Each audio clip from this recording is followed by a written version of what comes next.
Jim Longworth, and welcome to another edition of Triad Today, coming to you once again from our home away from home today, the Senior Botanical Garden in Kernersville. We'll tell you more about that later on. It's a beautiful facility. We're here in their lobby and gift shop area. Oh, speaking of later on, that's when the roundtable shows up, and we'll discuss all sorts of controversial issues, so we hope you'll stay tuned for that as well. And in between, some great information and guests coming your way, including some news about an important COVID study which you might want to participate in. But first, we turn our attention to the marriage of business and art, in a sense, and two gentlemen that are in on this in a big way, and we want to introduce them to you right now. You know the gentleman on my immediate right. He's been on the show many, many times before. Always glad to get him over here. David Mounts is Chairman and CEO of Enmar Intelligence. David brought a special guest with him who is sort of social distance between us and behind us, Leo Rucker, who is an artist and has just painted something magnificent in the city. Welcome to both of you. Thank you. David, let me start with you. Enmar Intelligence itself is located in the Innovation Quarter, which is known for its sort of looking ahead, high-tech business type of thing, and yet it's also the city of the arts. Here we had sort of a marriage of those two disciplines.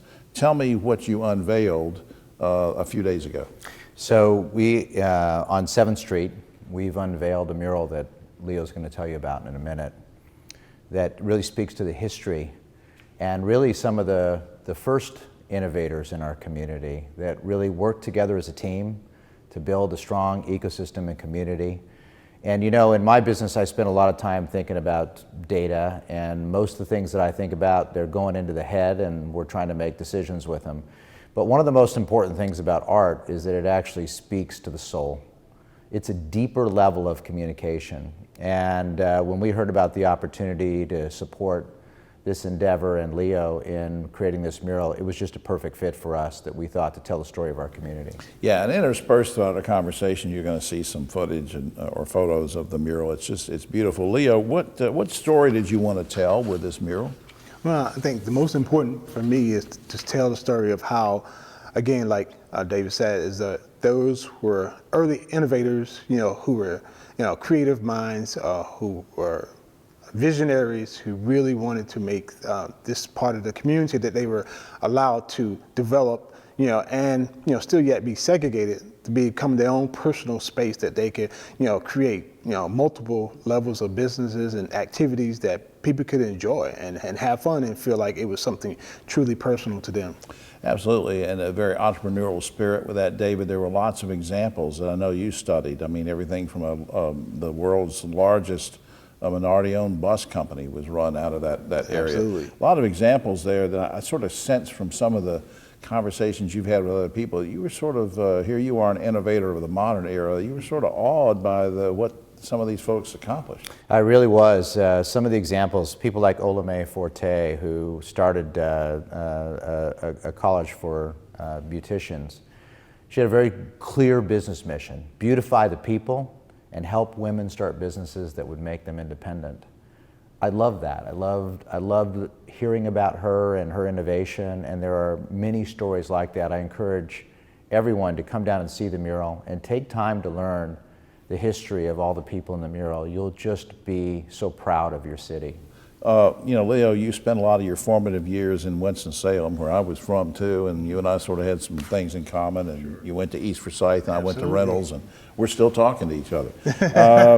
Why is as someone who spent so much time in Winston-Salem, and you and I love history of the city, yes. And as an African-American, why is stepping away from your own work for a second, why was it important? Why is it meaningful to you? I think for me, the meaning is it allows someone, even myself, to really get a glimpse into, again, this thriving community and how well it was really put together, by these individuals, who really thought through, and had a vision, and seeing, well far down the road than probably some of the average people that would just, day workers who might have worked at R.J. Reynolds. And so they really stepped out beyond and ahead of some of the other thinking and living people. That, it's a beautiful mural. David, we have about 10 seconds left. What does this mean, the signal that we send to other communities, people you might want to recruit in terms of our diversity? This is a city that is full of love and honor and equity and innovation. and it goes deep, deep, deep in our culture and history and roots, and we should all honor that. Up on screen, the website for Enmar Intelligence, enmar.com, which I hope you'll check out because it talks about some of the other community events and initiatives that David and his team are involved in. To David, Leo, thanks a lot. Thank you, sir. And David, we're going to hold you over to the round table too, so we'll see you in a little bit. Thanks, Jim. We'll be right back. Back now on Triad Today, and I'm always excited when we get somebody come over from UNCG because it's my alma mater, although they don't claim me. I don't know what that means. But next to me, this lovely lady, Stephanie Irby-Cord, Associate Professor and Director of Graduate Studies in the Human Development and Family Studies area at UNCG. Welcome. Thank you. Good to see you. I'm happy to be here. Well, we could do 3 hours about your areas of study, but let's try 5 minutes and see where that gets us. Let's try. I know you're a psychologist, and I know you're a researcher. Now, bringing those two disciplines together, what's been the focus of your work at UNCG? Okay. Well, yes, I am a clinically trained psychologist. Love research, love teaching. And my work really focuses on thinking about race and ethnicity and culture and the psychological implications of that. How does that affect human development, and how does it affect family functioning? Now, you sent me an email one day and said that on this focus, you used the term racial ethnic socialization. Yes. What is that exactly, and why is it important? Yes. Racial ethnic socialization is basically the process by which typically parents and families teach their children about who they are as racial and ethnic beings, what that means, and how to feel good and how to embrace that meaning. And it also informs how you interact with others. Yeah. Well, I tell you, we didn't rehearse this or anything, but it really breaks my heart that some of these prejudices get passed down and passed down and passed down, Absolutely. which you would think it would be the opposite, that they sort of peter out, but they don't. They're passed down. Yeah. I mean, is there any, again, I know I'm putting you on the spot, and we weren't supposed to talk about this, but how do you solve that issue where something should be diminishing, but it keeps increasing? Yeah. Well, one of the things that I'm doing through my research is, along with a few of my colleagues, is developing a video series, an online free video series that helps parents to navigate, negotiate those conversations. So currently right now, we have a video series called One Talk at a Time, because racial socialization is not just one talk, it's many talks. Right. So one talk at a time, and we have a video series that addresses this with Black, Asian, and Mexican families. And I'm glad you said it's a series, because it frustrates me when somebody says, yeah, I'm going to do something about racial justice. We're doing this one talk. Oh, well, you no. can't, I mean, there has to be a substantive effort made in this thing and it has ongoing. to be multiple conversations. It sounds like you got a good plan going. Now, where do you go from here? What's the crystal ball tell you? Well, it's interesting. We've gotten very positive feedback in terms of our online survey, as well as just anecdotally working with families. But we are actually now in the process of planning a video series for white families. How to teach your children to be white allies, how to teach them to be anti-racist, and how to help them to be part of the solution. Now, but Stephanie, how do I phrase this? A lot of times you and I are singing to the choir. Mm-hmm. So how do you get white families engaged that maybe otherwise wouldn't look at this? Are you just hoping because people are so into social media that they're going to find it, or what? Well, actually, we decided to do this because we were getting so much feedback about the other video series that we were doing, and white families were like, well, what about us? White parents who were really interested in having these discussions, who really Right. embrace diversity, want their children to be exposed to different cultures and really be part of peaceful coexistence. Yeah. And so it's really from a result of what parents have asked us to do. And so Well, good for there you. are parents out there wanting to do this, and I think it's going to be a great effort and make it for a complete discussion. Now, I right? have a website that you sent me, and I want to make sure because my eyesight isn't what it used to be, but I think it's www.caminoslab. Yes. That's Yes. C-A-M-I-N, for the radio listening audience, C-A-M-I-N-O-S-L-A-B, caminoslab.org/one talk. That gets you directly to what Stephanie was talking about. And I also want to give a plug to the general website of the university, uncg.edu. We have about 30 seconds left. Let me put you on the spot again. Why did you want to go into education? Was it a teacher or a parent or an uncle or an aunt or? You know, I don't know. I think I was always interested in working with families and children and interested in teaching, and just wanted to use my passion for diversity and wanting to be community engaged, and I wanted to use that to, to empower other students. And we're all glad that you did, because we're just so proud of you, and thanks for everything you do for the community. Well, thank you, Jim. All right. Appreciate it. We'll be right back. And I'd like to spend the next few minutes talking about a serious topic and a serious study that's related to that topic, and a lady who's going to bring it all together for us. Next to me, Dr. Allison Matthews. She's, among other things, Associate Director for Integrating Special Populations at the Maya Angelou Center for Health Equity at Wake Forest Baptist Health. Welcome. Thank you for having me. Good to see you. Now, this COVID-19, it's called a community research partnership. Very briefly, what does that mean? So the COVID-19 Community Research Partnership is a study where we are asking as many people as possible in the community to track their symptoms for COVID-19. Just quick 30-second a day survey where they tell us about their symptoms and whether they've worn a mask or not. And then a subset of the population participants would also receive home test kits to test for antibodies for COVID-19. And it helps us better understand how COVID-19 is spreading in the community, how it's impacting our bodies, and how it's impacting certain demographic groups, especially racial ethnic minority groups. Why is it so important to get as many people involved? I think you said off camera, we were talking a minute ago, I think you said you've already got like 19,000 people signed up, and somebody might be watching and say, well, you don't need me then, do you? But you do. We definitely need as many people as possible. This is a community-wide study. We want to especially get a better understanding of racial ethnic minority groups and how it's impacting our communities and our bodies, because we know that we have, pre-existing conditions and we are at higher risk for mortality and morbidity around COVID-19. Is there a beginning and an end to this? Is there a point where you're going to say, okay, that's it, we've concluded the study, now we're going to publish results? Do you have an end date in mind, or? So currently the study is funded for a year, so it should end December 2021. And we actually have partnerships with other university and hospital systems in Maryland, DC, across the state of North Carolina and eastern North Carolina, Mississippi, Tulane. So we have and hopefully we'd be able to expand across the whole country. Let me ask a couple stupid questions here. If I have the virus, what if I say, well, look, I want to help, but I really don't want to share personal things, A, or B, I really don't want to take a lot of time filling out things. So what can you tell me? Well, I am also a participant in the study. Most of the study staff are participants, and it takes literally 15 to 30 seconds a day to answer an email every day, or you can get it over text message. And it's not a lot of personal questions. It's more just about, if you have fever or chills or anything like that, just for us to understand what symptoms people are experiencing, especially because a lot of people have COVID-19 and don't have symptoms and they don't know. So that's why it's helpful for us to also have those antibody tests to know that even if they didn't have symptoms, that they did at some point have COVID-19, and that helps us understand community All right, so help spread. me understand then. I would need to be tested positive before I take part in the study, correct? No, you don't have to test positive. It's just anybody. Anybody can do it? Yes. Okay, all right. So then that way you can have sort of a control group within those thousands of people. Now, you alluded to something. I want to make sure I understand this too.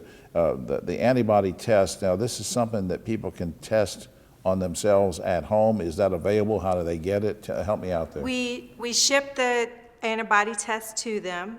Some people would receive a finger prick, some people will receive a saliva test, and there's instructions and video instructions on how to take the sample, and then they ship it out. They can put it back in the mail and they get the results back. We have about a minute left. If there's anything else you want to add, and I'm also curious, why you wanted to get involved in this. So wrap us up here. So a couple of other things that I just want to make sure that people know are that they can join the COVID-19 study by visiting wakehealth.edu/COVID-19 community study. Okay. They can also, we have quite a few other initiatives around COVID-19 and community involvement.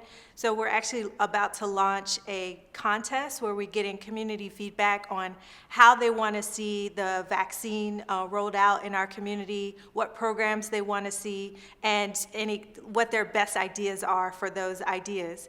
And so they can also find out more information about that by visiting the Maya Angelou app.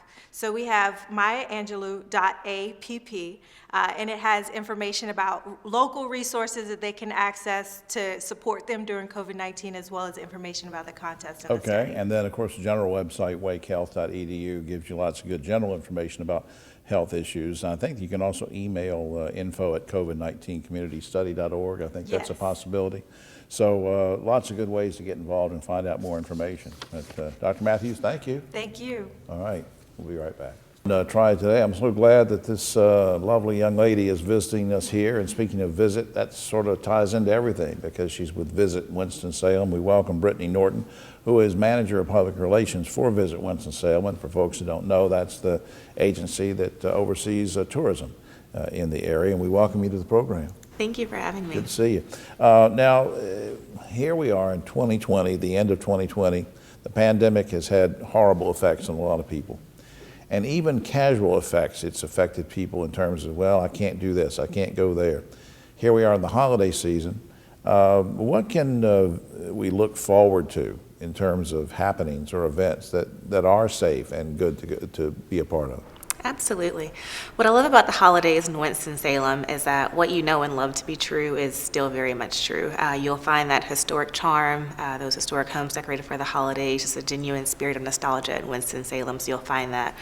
For example, right up the street from us is Kerner's Folly, an 1880 home, which some consider to be the strangest home in America. I think that's my home, actually. No, Kerner's Folly, that's right. We're here at the Senior Botanical Garden, in case we just remind people. And you're right, just down the street, Kerner's Folly. Great little tourism site. Go ahead, I'm sorry. Yes, you're fine.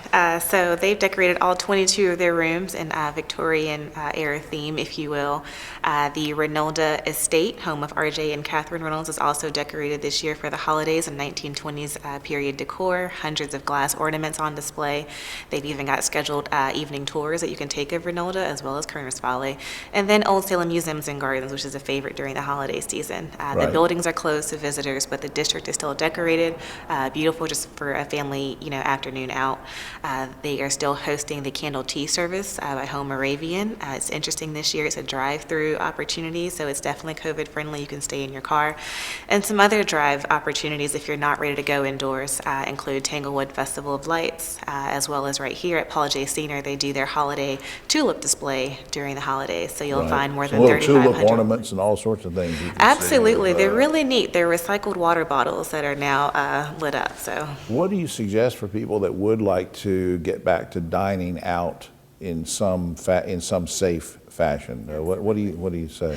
Well, you can't go wrong with dining local, right? You've got more than 100 of different options around Winston-Salem. Some really neat opportunities, however, is that restaurants are adding igloos to their outdoor patios. So if you've been enjoying the alfresco dining in fall and summer, that continues into the winter. So at the Porch Kitchen and Cantina, they've got private igloos that you can reserve and sit outside with your family, as well as the Catherine Brasserie and Bar that's located at the Kempton Cardinal Hotel.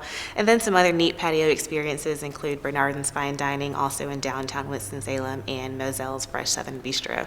And as we'll talk about later in the roundtable, of course, Mayor Joines has come out with some new mask mandates, and all these type things you're talking about when you are going indoors. They know, the owners and the proprietors know that they're going to make sure that people are safe and Absolutely. properly mask and distance on that. What about folks that have sort of decided that, well, maybe I should do my shopping all online? But there's some benefits to visiting some of the stores locally too, right? Absolutely. Now is more important than ever to really support local. We have a full shopping guide on our website to help you with your holiday shopping, from sweets at newly opened places including Lavender and Honey Kitchen, books at Bookmarks, or even home decor at newly opened Fiddle and Fig. And then what better way to give the gift of Winston-Salem than a getaway? So you can even purchase a hotel package that celebrates the holidays.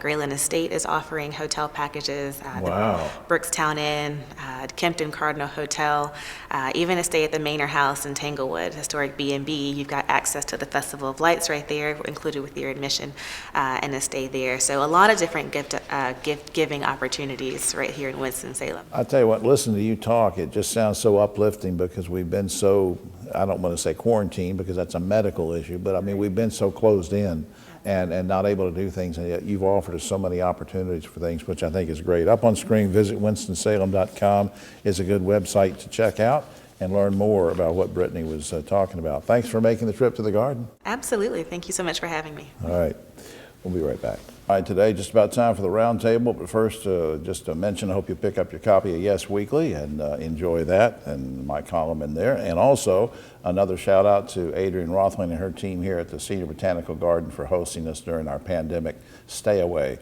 from the ABC 45 studio. Their website is on screen, seniorbotanicalgarden.org. Now to the roundtable on my right, but always the political left, Ogie Overman, the great broadcaster and journalist. Back behind him and social distance, Dr. Don Martin, Vice Chair of the Forsyth County Commissioners, and a special guest who you saw earlier in the program we held over for the roundtable, David Mounts, Chairman and CEO of Enmar Intelligence. Welcome, gentlemen. Good to see you. First topic, Winston-Salem Mayor Alan Joynes has enacted a new mask mandate. Anyone not complying could be fined $1,000 and 60 days in jail.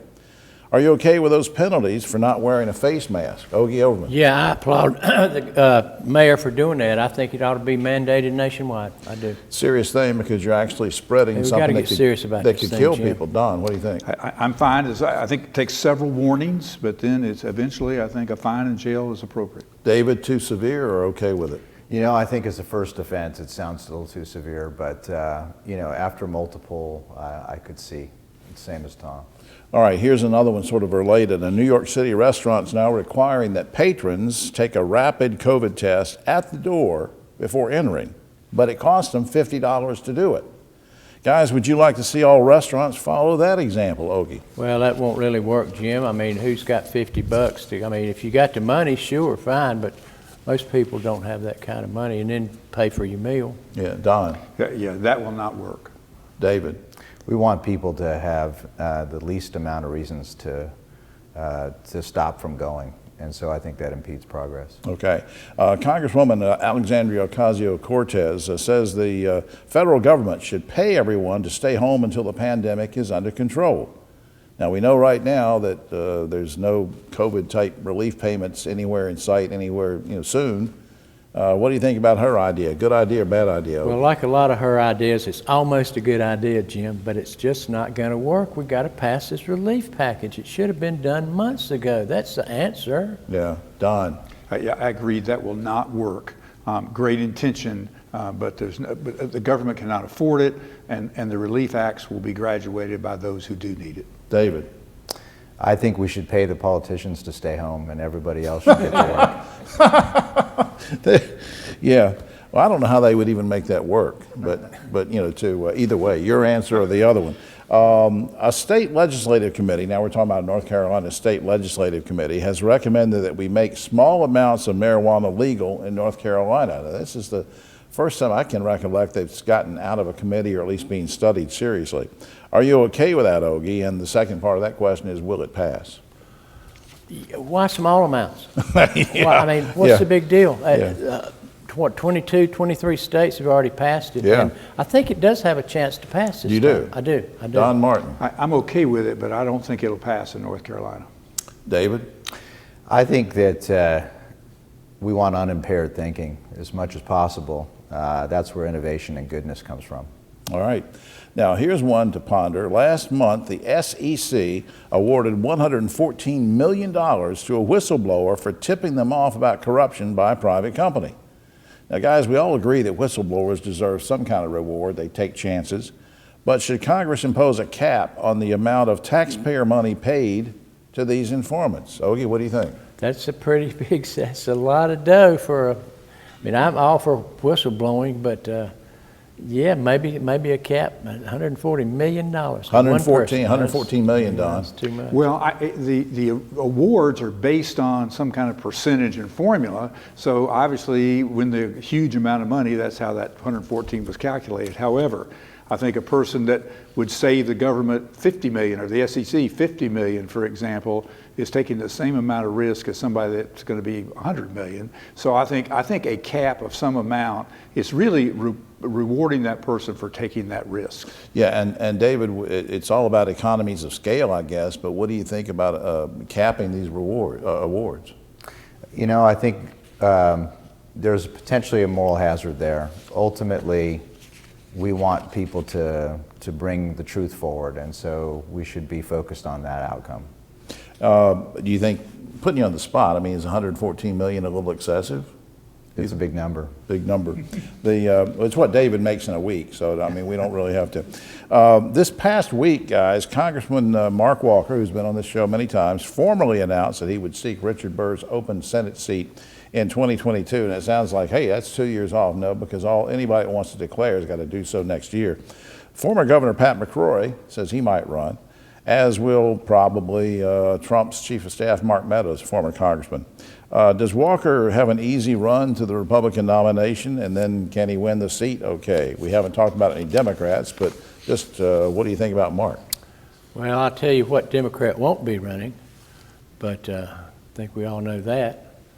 That's going to be fun. That's 3 guys that could easily win that nomination. Any one of those guys could win it. Yeah. You think so? So I you don't do. think Mark's got an edge? Not really, no. Don? No. Well, I think in the primary, it's going to be who can raise the most money. And the Governor McCrory, former Governor McCrory in Charlotte, this radio station, Charlotte Dollars and whatever, he may actually be able to compete in a primary. David? I know them all. I think they'd be great candidates. I think it's very difficult to predict. Of course, Mark got in early, so we'll see if that gives him any edge. And Trump did sort of say he would support him, and that'll be a conflict for Trump. Over Mark Meadows? Well, Really? that's before Mark Meadows announced that he might run, though, so we'll see what happens. Okay, we're just about out of time. Finally, guys, we recently learned that actor George Clooney gave away $1 million each to 5 of his friends. If you were super rich, guys, would you give $1 million to the rest of us guys on the round table? Ogie Overman. You guys make more money than me. I think y'all ought to give me $1 million. But you wouldn't give it. Oh, I would. Yeah, Don, sure I would would. you? Of course I would. Well, got family to take care of and charities to take care of. But Golly, after Don. that, Come it on, would be Don. you right on the list. David? I'm right there with you. If I have it, I'll share it. You know, this is welcome to the Liars Club, folks. No, I don't know what it is. Anyway, that's all the time we have. Oh, except for this. In keeping with a long-standing holiday tradition at the White House, President Trump recently pardoned a Thanksgiving turkey. Asked if he would ever pardon a turkey, Joe Biden said yes if he promises not to run again. Did you understand any of that? I got that, Jim. Okay. I got for that. all of us here on Triad Today, and thanks for David for sitting in. We'll see you next week.